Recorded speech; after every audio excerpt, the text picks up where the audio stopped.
Sobat Maestro yang dikasih Tuhan, selamat pagi. Hari ini hari Jumat Agung, kita memperingati bagaimana Tuhan Yesus mati di kayu salib, menyerahkan nyawanya untuk menggantikan manusia atas hukuman dosa. Kita bersyukur, kita boleh memperingatinya, dan kita bersyukur bahwa kita boleh menikmati hasil karya Kristus yang luar biasa itu. Semua itu Kristus lakukan karena Dia sedang menunjukkan kasih-Nya. Dia sedang menunjukkan bahkan kuasanya. Untuk apa? Untuk mengalahkan dosa. Semua itu karena dosa manusia, sehingga Dia mati di kayu salib. Nah, dosa manusia begitu serius, sehingga Allah sendiri yang turun menjadi manusia, mengorbankan dirinya untuk menggantikan akibat dari kuasa dosa itu. Begitu seriusnya kuasa dosa. Mengapa? Karena akibat dosa, manusia menjadi terbuang, manusia terpisah dari Allah. Manusia tidak lagi dapat menjangkau Allah yang Maha Kudus itu. Dan akibat kuasa dosa, manusia juga menjadi tertawan oleh dosanya sendiri, tertawan secara moral. Yang seharusnya bisa berbuat baik, tidak bisa berbuat baik. Yang seharusnya tahu apa yang baik, tapi menjadi tidak tahu apa yang baik. Yang seharusnya bisa mengasihi, cenderung tidak mengasihi. Kecenderungan hati manusia adalah jahat. Firman Tuhan menyatakan itu. Dan fakta yang kita lihat di kehidupan kita sehari-hari, manusia lebih suka melakukan hal yang buruk dibanding hal yang baik.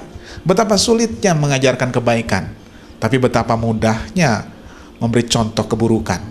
Tidak ada kursus untuk melakukan dosa.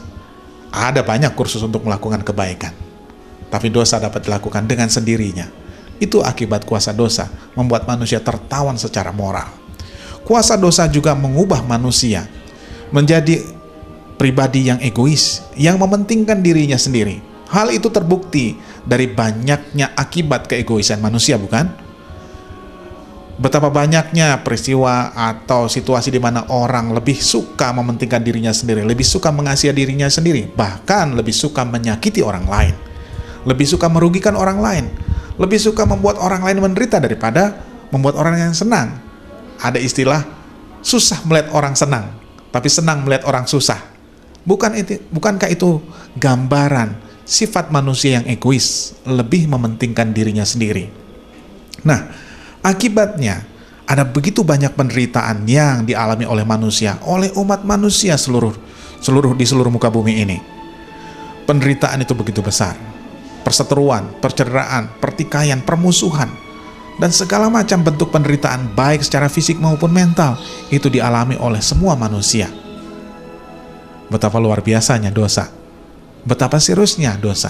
Tapi syukur kepada Allah karena kuasa salib, karena Allah yang menjadi manusia, yang rela menderita di kayu salib, yang rela bahkan mati di kayu salib untuk menggantikan dosa itu. Maka kuasa dosa itu dapat dikalahkan, kuasa dosa itu dapat diatasi, sehingga manusia yang percaya kepada Allah di dalam Kristus, kondisinya dapat diubahkan. Yang tadinya tertawan, yang tadinya terpisah, yang tadinya berada dalam gelap, sekarang dipanggil keluar untuk masuk ke dalam terangnya yang ajaib, terang yang luar biasa, menikmati hadirat Allah kembali, menikmati kebaikan Allah kembali. Manusia yang tertawan dosa, yang dulunya tertawan secara moral oleh dosa, yang cenderung berbuat jahat, yang kecenderungan hatinya adalah jahat, sekarang diubahkan oleh Allah sehingga memiliki hati yang bisa mengasihi, hati yang bisa melakukan kehendak Allah, yang mau belajar untuk melakukan segala kehendak Allah sesuai dengan firman-Nya. Yang dulu tidak mampu sama sekali, sekarang dimampukan oleh Allah, tentu di dalam kuasa Kristus. Dan manusia yang karakternya egois, yang karakternya mementingkan diri sendiri, dapat belajar untuk menjadi lebih baik, untuk mementingkan orang lain. Keegoisan itu dapat dikikis oleh kuasa salib, sehingga manusia bisa mengasihi satu sama lain dengan tulus, saling memperhatikan, saling menopang satu sama lain dalam persekutuan dalam Kristus. Dengan demikian dapat disimpulkan, kuasa dosa yang luar biasa itu, dampak negatifnya ternyata dikalahkan oleh kuasa salib yang luar biasa hebatnya.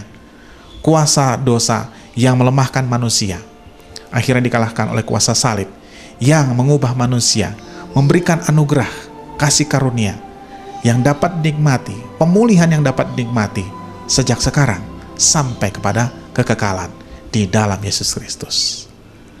Demikian firman Tuhan. Kiranya Tuhan memberkati saudara. Amin.